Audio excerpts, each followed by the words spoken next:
नमस्ते दोस्तों, मैं डॉक्टर नीता और मेरे चैनल पर आप सभी का बहुत बहुत स्वागत है। और हम पढ़ रहे थे रस सिद्धांत, जिसमें रस सिद्धांत के पार्ट फर्स्ट में हम रस का अर्थ, स्वरूप और जो उसकी भाषाएं थी वो, और रस की जो विशेषताएं हैं उनके बारे में अच्छे से जान चुके हैं। और आज हम उसके जो आगे के अवयव, जो अंग हैं, उसके 4 विभाव, स्थायी भाव, विभाव, अनुभाव और संचारी भाव, उनके बारे में जानेंगे और जो प्रमुख रस हैं उनके बारे में अध्ययन करेंगे। तो चलिए सबसे पहले देखते हैं रस के अवयव या अंग। रस के अवयव या अंग कौन से हैं? तो जो आचार्य भरत मुनि थे, उन भरत मुनि का एक सूत्र था, विभावानुभाव व्यभिचारी संयोगाद रस निष्पत्ति, अर्थात विभाव, अनुभाव और व्यभिचारी भावों के संयोग से रस की निष्पत्ति होती है। तो उस सूत्र में रस के 3 अवयव माने गए हैं। कितने अवयव माने गए थे? भरत मुनि ने 3 अवयव माने थे रस के, जिसमें से पहला है विभाव, दूसरा अनुभाव और तीसरा संचारी भाव। तो इस तरह से उस सूत्र में तो भरत मुनि ने 3 अवयव या अंग माने रस के, लेकिन इन तीनों का संयोग होने पर एक स्थायी भाव भी उत्पन्न होता है। इस आधार पर रस के 4 अवयव या अंग माने जाते हैं। रस के कितने अंग माने जाते हैं? 4। कौन कौन से हैं? विभाव, अनुभाव और व्यभिचारी, या इसको संचारी भाव भी कहते हैं। और जो चौथा है वो है स्थायी भाव। 3 तो विभाव, अनुभाव और व्यभिचारी भाव तो भरत मुनि के जो सूत्र था उसमें माने गए हैं, और जो चौथा है स्थायी भाव, इन तीनों के संयोग से उत्पन्न होता है। इस तरह से 4 जो अवयव या अंग हैं वो रस के माने गए हैं। तो 4 जो अवयव या अंग हैं उनमें सबसे पहले देखेंगे विभाव के बारे में। तो विभाव क्या होता है? देखिए कि विभाव का शाब्दिक अर्थ होता है कारण, अर्थात जिन प्रमुख कारणों से किसी रस की उत्पत्ति होती है तो वे कारण ही विभाव कहलाते हैं। क्या है? विभाव का मतलब कारण है, और जिन कारणों से किसी रस की उत्पत्ति होती है तो वो क्या कहलाते हैं? विभाव कहलाते हैं। विभाव जो होते हैं 2 प्रकार के होते हैं, एक होता है आलंबन विभाव और दूसरा होता है उद्दीपन विभाव। तो देखेंगे आलंबन विभाव के बारे में कि आलंबन विभाव क्या है। तो आलंबन विभाव रस उत्पत्ति के सजीव कारणों को ही आलंबन विभाव कहा जाता है। अब जब सजीव कारणों के कारण रस की उत्पत्ति होती है तो उसे क्या कहेंगे? आलंबन विभाव। अर्थात यदि किसी प्राणी विशेष के कारण किसी रस की उत्पत्ति होती है तो प्राणी विशेष को उस रस का आलंबन विभाव माना जाता है। कि सजीव कारणों, या कह सकते हैं कि किसी प्राणी विशेष के कारण किसी रस की उत्पत्ति हो रही है तो उस प्राणी विशेष को उस रस का आलंबन विभाव माना जाता है। जैसे कह सकते हैं कि नायक नायिका, प्रेमी प्रेमिका, पति पत्नी, तो ये क्या है? सजीव है और किसी प्राणी विशेष के कारण रस की उत्पत्ति होती है, तो वहाँ कौन सा हो जाएगा? आलंबन विभाव। अब देखिए जो आलंबन विभाव, उस आलंबन विभाव के भी 2 उपभेद होते हैं। कौन कौन से? एक होता है आश्रय आलंबन और दूसरा होता है विषय आलंबन। तो जो आश्रय आलंबन है तो वो कौन सा होगा? कि जिसके मन में रस की उत्पत्ति हो रही है, जिसके मन में रस की उत्पत्ति हो रही है वो तो क्या हो जाएगा? आश्रय आलंबन। और जो विषय आलंबन है वो कि जिसको देखकर रस की उत्पत्ति हो रही है वो हो जाएगा आपका विषय आलंबन। मान लो कि नायक के मन में, नायिका को देखकर नायक के मन में रस की उत्पत्ति हो रही है तो नायक तो क्या हो जाएगा? आश्रय आलंबन, और नायिका क्या हो जाएगी? विषय आलंबन, क्योंकि नायिका को देखकर रस की उत्पत्ति हो रही है। तो इस तरह से ये आलंबन विभाव के 2 उपभेद हैं, आश्रय आलंबन और विषय आलंबन। इसको इस उदाहरण से भी समझ सकते हैं कि राम को रूप निहारती जानकी, कंगन के नग की परी छाई, याते सबे सूदी भूल गई, कर टेकी रही पलटारत नाही।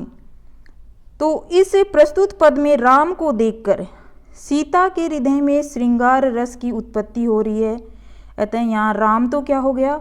विषय आलंबन हो गया, क्योंकि उत्पत्ति, रस की उत्पत्ति किसके मन में हो रही है? सीता के मन में हो रही है, तो सीता क्या हो जाएगी? आश्रय आलंबन हो जाएगा। और राम क्या हो जाएगा, राम को देखकर रस की उत्पत्ति हो रही है तो राम क्या हो जाएगा, विषय आलंबन हो जाएगा। फिर आलंबन विभाव के बाद में है उद्दीपन विभाव। उद्दीपन विभाव जो है वो रस उत्पत्ति के प्राकृतिक कारणों को उद्दीपन विभाव कहा जाता है।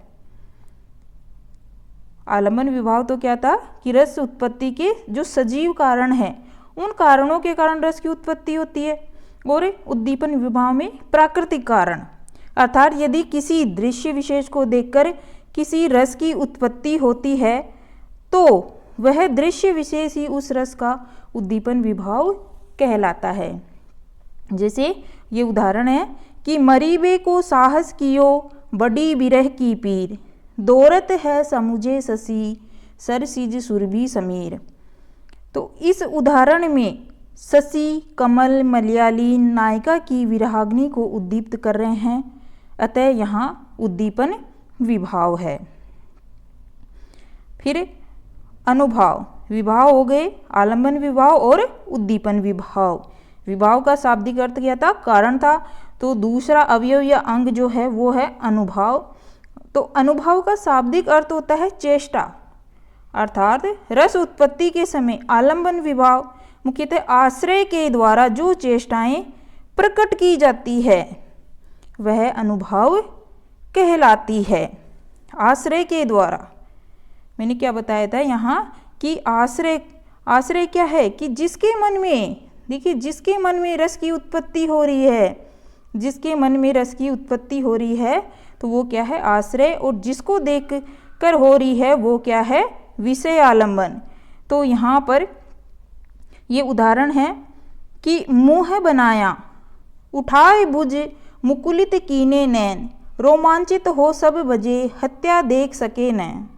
इस दोहे में मुँह बनाना, नेत्र बंद करना और रोमांचित होना विभत्स रस के अनुभाव वर्णित है। अब अनुभाव जो हैं वो 4 प्रकार के होते हैं अनुभाव, जिसमें पहला है कायिक अनुभाव, यानी जो शारीरिक चेष्टाएं हैं, आंगिक चेष्टाएं हैं वो कायिक अनुभाव में आ जाएगी। फिर दूसरा है वाचिक अनुभाव, यानी वाणी से संबंधित चेष्टाएं आएंगी इसमें। और जो तीसरा है वो है आहार्य अनुभाव, यानी आश्रयगत जो वेशभूषाएं हैं वो आहार्य अनुभाव में आ जाएगी। और चौथा है सात्विक अनुभाव, यानी सत्व से उत्पन्न, यानी जिन पर हमारा कोई वश नहीं होता। तो इस तरह से अनुभाव जो हैं वो 4 माने गए हैं, कायिक, वाचिक, आहार्य और सात्विक। आचार्य भरत मुनि के द्वारा 3 अनुभाव ही स्वीकार किए गए थे। भरत मुनि के द्वारा कितने अवयव अनुभाव स्वीकार किए गए थे, 3। उन्होंने जो आहार्य अनुभाव है उस अनुभाव को नहीं माना था। आहार्य को अनुभाव मानने वाले सर्वप्रथम जो विद्वान थे वो थे भानुदत्त। तो भरत मुनि ने तो 3 अनुभाव ही स्वीकार किए थे, कायिक, वाचिक और सात्विक। आहार्य अनुभाव किसके द्वारा माना गया, सर्वप्रथम भानुदत्त के द्वारा।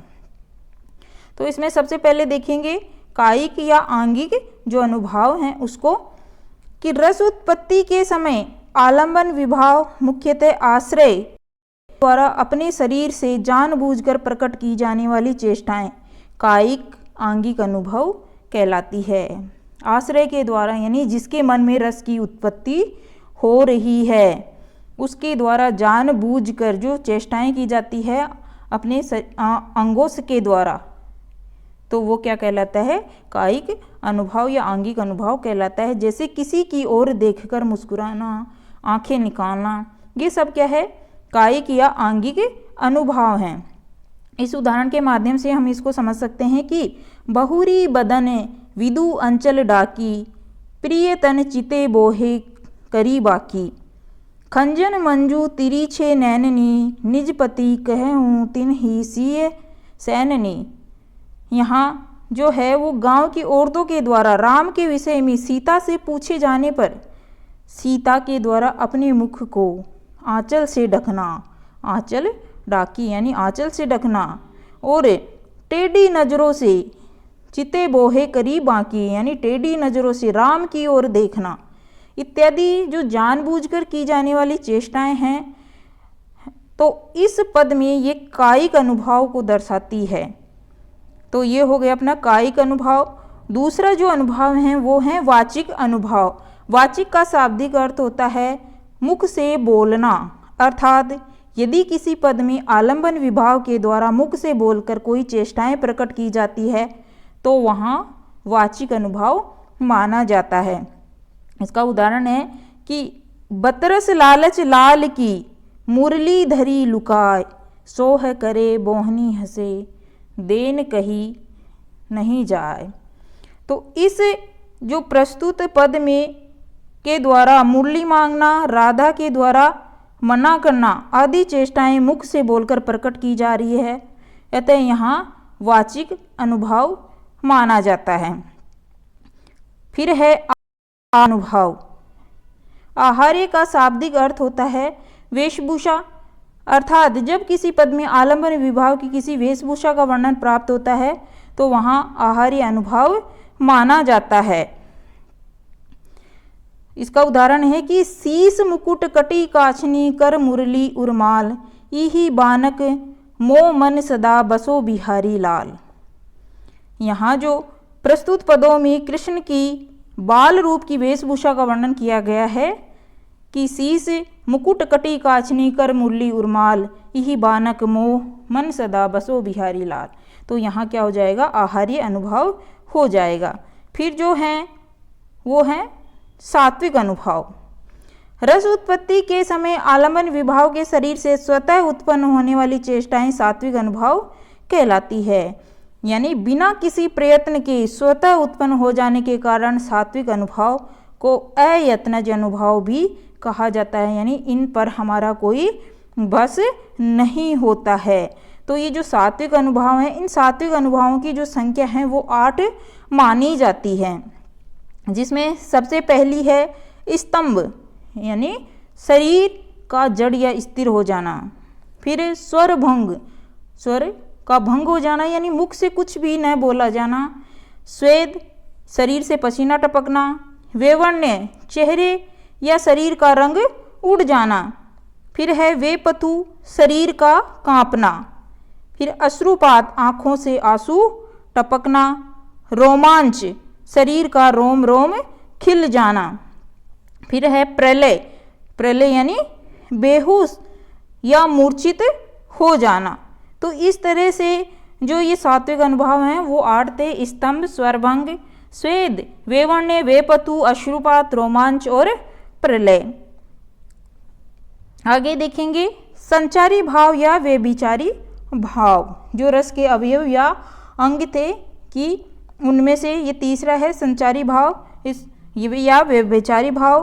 तो प्रत्येक रस की उत्पत्ति के समय एक तो उसका स्थायी भाव उत्पन्न होता है तथा इस स्थायी भाव के साथ साथ कुछ ऐसे सहायक भाव भी उत्पन्न होते हैं जो कुछ समय के लिए उत्पन्न होकर अपना कार्य करने के बाद पुनः लुप्त हो जाते हैं।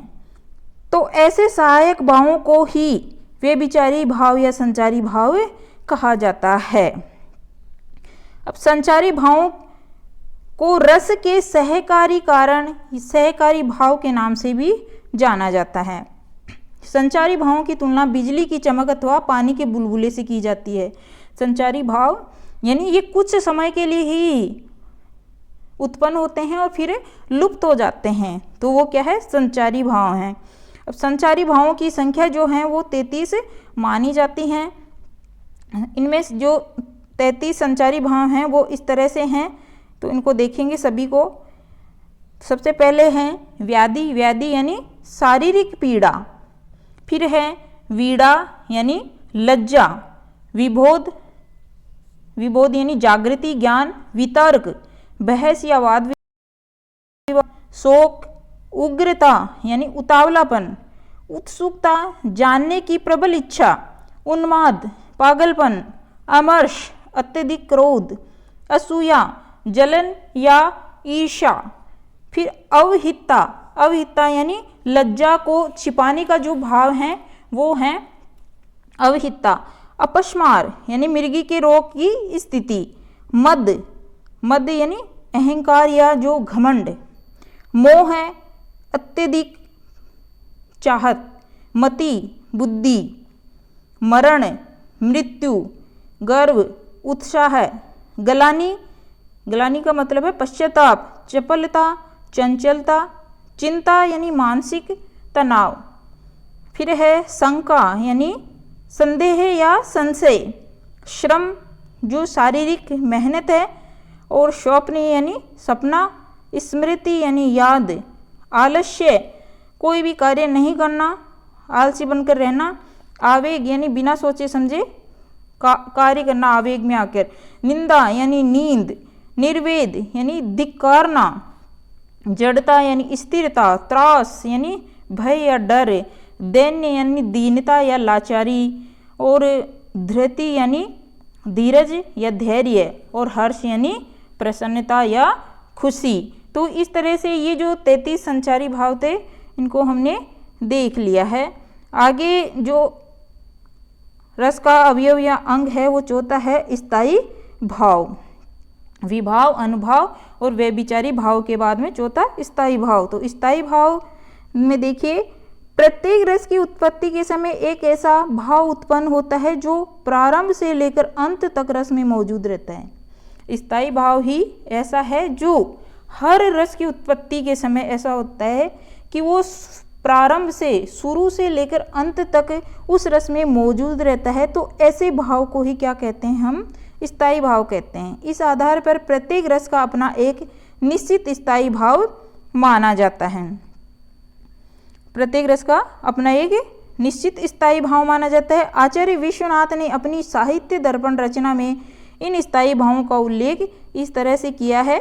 वो कहते हैं कि रतिर्हास्यस्य च शोकस्य क्रोधोत्साहो भयम तथा जुगुप्सा विस्मयश्चेतमष्टो प्रोक्ता समोपि च। काव्य रसों की संख्या उपर्युक्त 9 स्थायी भावों के आधार पर किए जाते हैं, जो इस तरह से हैं। एक तरफ है देखिए इसमें स्थायी भाव, और दूसरी तरफ है इसमें रस और उनका सामान्य परिचय। तो जो रति स्थायी भाव हैं उसका रस है श्रृंगार रस, और सामान्य परिचय देखें तो इसमें प्रीति, प्रेम और अनुराग। हास्य रस का, हास्य स्थायी भाव है तो उसका रस क्या हो जाएगा, हास्य रस। शोक स्थायी भाव, उसका रस करुण रस। क्रोध स्थायी भाव का रस हो जाएगा रौद्र रस। फिर जो उत्साह है, उत्साह का रस हो जाएगा वीर रस। भय स्थायी भाव का रस हो जाएगा भयानक रस। और जो विभत्स, जुगुप्सा, जुगुप्सा जो स्थायी भाव है उसका रस हो जाएगा विभत्स रस। यानी इसका सामान्य परिचय देखिए तो घृणित वस्तु देखने पर। और जो 8वां है स्थायी भाव वो है विस्मय, और विस्मय का रस हो जाएगा अद्भुत रस यानी अलौकिकत्व। और जो 9वां स्थायी भाव है सम या निर्वेद, और इसका रस है वो शांत रस है जिसमें संसार की असारता का वर्णन रहता है। तो इस तरह से ये जो 9 स्थायी भाव हैं और इनके जो रस हैं प्रत्येक के, उसको हमने देखा। और भरत मुनि ने 8 रस ही स्वीकार किए थे। भरत मुनि ने कितने माने थे, 8 रस ही। जो 9वां रस है वो मानने वाले कौन थे, उद्भट थे। और वात्सल्य रस को 10वां रस मानने वाले पंडित विश्वनाथ थे। और भक्ति रस को 11वां रस मानने वाले भानुदत्त गोस्वामी थे। इस प्रकार साहित्य जगत में तो 9 जाते हैं, लेकिन हिंदी साहित्य में वात्सल्य एवं भक्ति रस से पूर्ण साहित्य भी बहुत मात्रा में रचा गया, जिसके कारण इन दोनों को जोड़ते हुए हिंदी साहित्य में कुल 11 रस स्वीकार किए जाते हैं, जिनमें सबसे पहले रस देखेंगे श्रृंगार रस। तो जब किसी पद में काम वासना या विषय वासना का चित्रण प्राप्त होता है तो वहाँ श्रृंगार रस माना जाता है। श्रृंगार रस को रसराज या सभी रसों का राजा भी कहा जाता है। श्रृंगार रस कहाँ पर होता है, जहाँ पर काम वासना का चित्र हमें देखने को मिलता है तो वहाँ पर श्रृंगार रस होता है। और श्रृंगार रस को सभी रसों का राजा कहा जाता है। श्रृंगार रस के दो उपभेद माने जाते हैं। कितने? एक होता है संयोग श्रृंगार और दूसरा होता है वियोग श्रृंगार। श्रृंगार रस का जो स्थायी भाव है वो है रति। श्रृंगार रस का स्थायी भाव रति है। विभाव आलंबन विभाव, नायक नायिका इसमें, और उद्दीपन विभाव यानी उन नायक नायिका की जो आलंबनगत चेष्टाएं हैं वो उद्दीपन विभाव हैं। अनुभाव देखें तो आलिंगन, हस्त संचालन, आश्रयगत जो चेष्टाएं हैं वो आ जाएगी अनुभाव में। और संचारी भाव में उग्रता, मरण, जुगुप्सा को छोड़कर सभी संचारी भाव जो हैं वो इसमें श्रृंगार रस में आते हैं। आगे देखेंगे हास्य रस के बारे में। हास्य रस इसमें जो स्थायी भाव हैं वो है हास्य, आलंबन यानी विकृत वेशभूषा, विकृत वाणी या रूप, उद्दीपन आलंबन की विकृत वेशभूषा या जो चेष्टाएं हैं वो उद्दीपन है। और अनुभाव जो हैं हंसना या ताली बजाना वो हास्य में आ जाएगी। और जो संचारी भाव हैं वो चपलता, हर्ष, अवहितता, लज्जा को छिपाने का भाव। हास्य रस के 6 भेद माने जाते हैं। स्मित, हसित, विहसित, अवहसित, अपहसित और अति हसित। तो ये 6 भेद हास्य रस के माने जाते हैं। इसका उदाहरण के माध्यम से समझे तो काहू ने लक सो चरित विशेखा, सो स्वरूप नृप कन्या देखा, मरकट वदन भयंकर देही देखत, हृदय क्रोध भा तेही, जेही दिसी बैठे नारद फूली, सो दिसी तेही न विलोकी भूली, पुनि पुनि पुनि उकसाही अकुलाही, देखी दशा हर गण मुस्काही। अब इस उदाहरण में जो हैं वो स्थायी भाव जो हैं वो तो हो जाएगा हास, और जो आश्रय हैं वो क्या हो जाएंगे शिव जी के गण, और आलम्बन जो है वो नारद का जो हरि रूप है, वानर रूप जो उन्होंने धारण किया था वो आलम्बन हो जाएगा उसका आश्रय। क्योंकि रस की उत्पत्ति किसके मन में हो रही है? शिव जी के जो गण हैं उनके मन में हो रही है। और किसको देखकर? नारद का जो हरि रूप धारण कर रखा है उसको देखकर। तो इस तरह से ये शिव जी के गण जो हैं वो तो आश्रय हो जाएंगे, और आलम्बन नारद का जो हरि रूप है वो हो जाएगा।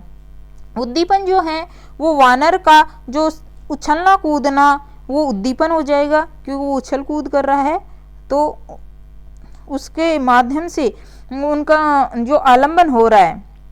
अनुभाव जो है हास या मुस्कुराना। संचारी भाव इसमें हो जाएगा हर्ष, आवेग और चपलता।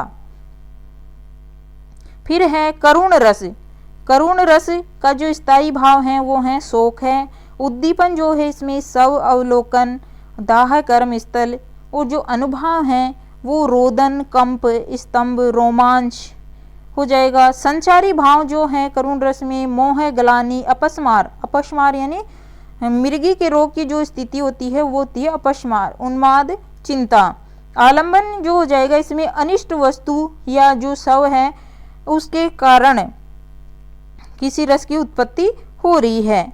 तो इसका उदाहरण देखें तो पाव बिहाल बिवाइन सो भय, कंटक जाल लगे पुनि जाय, हाय महादुख पायो सखा, तुम आए इते न कीते दिन खोए। देखी सुदामा की दीन दशा, अरुणा निधि रोए, पानी परात को हाथ छुयो नहीं, नैनीनी के जल से पग धोए। अब इस उदाहरण में जो है वो इसका स्थायी भाव जो है वो तो क्या है? शोक है।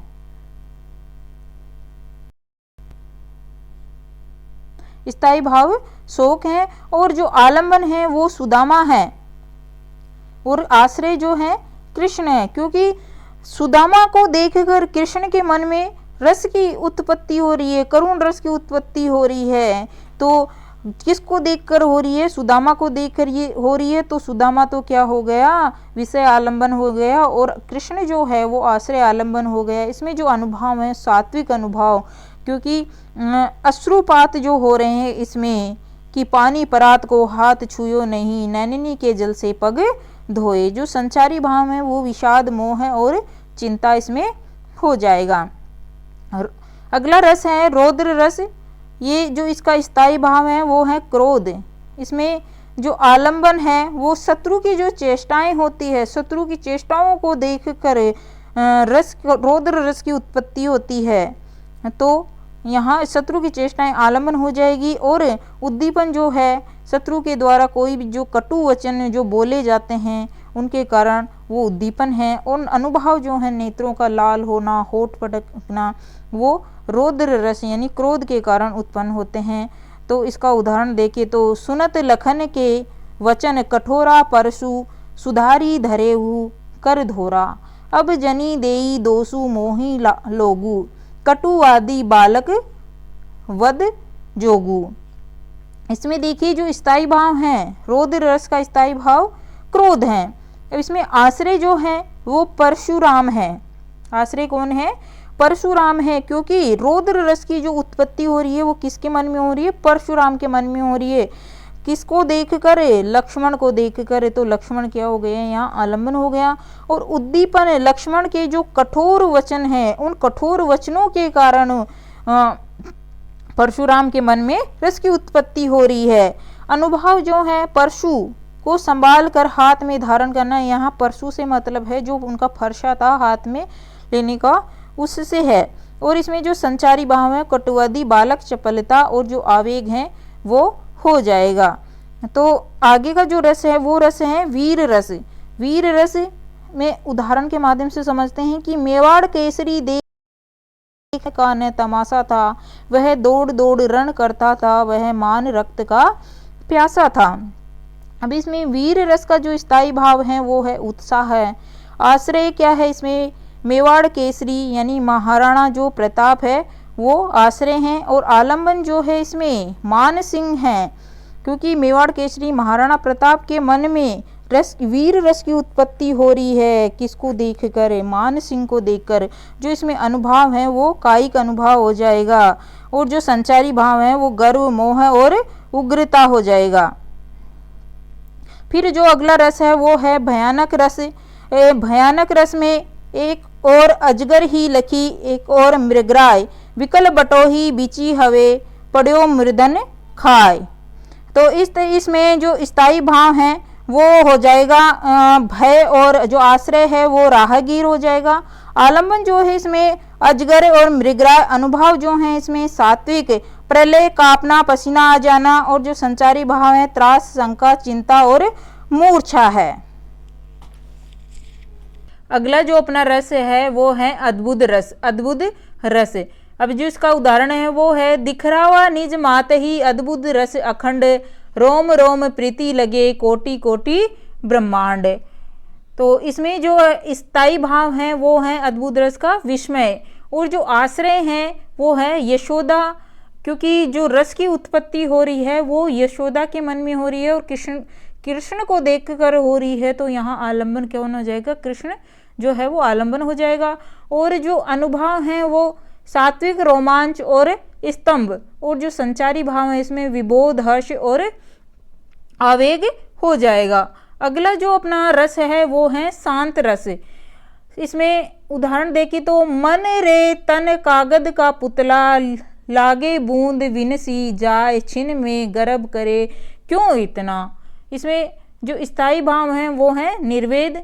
और आश्रय जो है वो सात्विक, जो सामाजिक हृदय हैं वो इसमें आश्रय हो जाएगा, क्योंकि जो तन है एक कागज का पुतला है। मन से कह रहे हैं कि मन रे तन कागज का पुतला है, तन जो है वो कागज का पुतला है, इस पर गर्व नहीं करना चाहिए। इसमें आलम्बन जो है मोह है या ईश्वर चिंतन है। उद्दीपन जो है बूंद के अस्तित्व का बोध हो रहा है इसमें जो। और संचारी भाव जो है वो ग्लानि, उद्वेग, दैन्य और जड़ता इसमें आ जाएगा। और अगला जो अपना रस है वात्सल्य रस।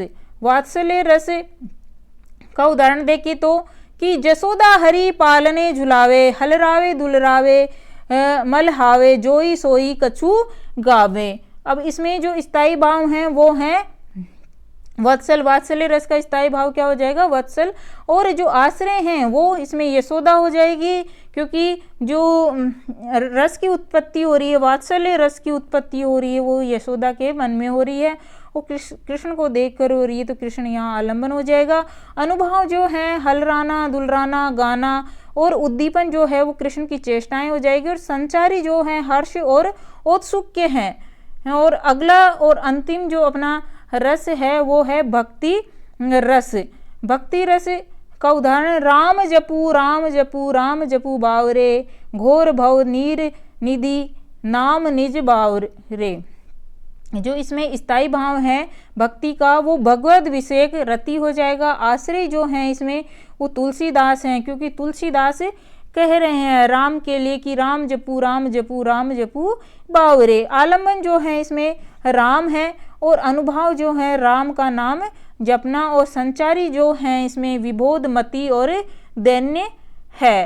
तो इस तरह से दोस्तों आज हमने रस के जो अवयव या अंग थे, भाव, अनुभव, व्यभिचारी भाव और जो स्थायी भाव थे उनके बारे में हमने जाना। और जो प्रमुख रस थे, रस तो 9 ही माने जाते हैं, लेकिन वात्सल्य और जो भक्ति रस है उनको भी हिंदी साहित्य में माना जाता है। तो इस तरह से 11 जो रस हैं उनको भी हमने अच्छे से समझ लिया है।